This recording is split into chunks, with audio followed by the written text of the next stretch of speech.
നസ്രയനായ യേശുവിനെ ദൈവം പരിശുദ്ധാത്മാവിനാലും ശക്തിയാലും അഭിഷേകം ചെയ്തു.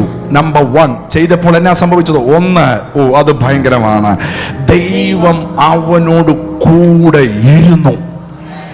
നിന്റെ മേൽ അഭിഷേകമുണ്ടെങ്കിൽ ലോകം മൊത്തം എതിരായി നിന്നാലും, നാട്ടുകാർ മുഴുവനും നിന്നെ കളിയാക്കിയാലും, സകല മന്ത്രവാദികളും നിനക്കെതിരെ എഴുന്നേറ്റാലും, വചനം പറയുന്നു ദൈവം അവനോട് കൂടെ ഇരുന്നു. നാട്ടുകാര് മാറും, വീട്ടുകാര് മാറും, കൂട്ടുകാര് മാറും, കൂടെ പിറന്നവര് മാറും, പക്ഷെ ദൈവം നിന്നോട് കൂടെ ഉണ്ടെങ്കിൽ അത് ദേശത്തിനൊരു അടയാളമാണ്.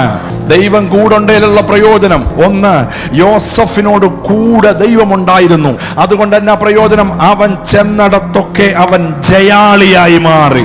ചിലരെ നോക്കി ഞാൻ വിളിച്ചു പറയുന്നു, ഒത്തിരി ഇടങ്ങളിൽ നീ പരാജയപ്പെട്ട ആളാണ്, പക്ഷെ ദൈവം നിന്നോട് കൂടെ ഉള്ളത് കൊണ്ട് നീ ജയമേ കാണാൻ പോകുകയാ. പരീക്ഷയിൽ ജയം, കുടുംബത്തിൽ ജയം, ബിസിനസ്സിൽ ജയം. കേട്ടോ, ഒത്തിരി നഷ്ടങ്ങൾ നിനക്കുണ്ടായി, പക്ഷെ ദൈവം നിന്നോട് കൂടെ ഉണ്ടെന്ന് തെളിയിക്കുന്ന ഒരു സീസൺ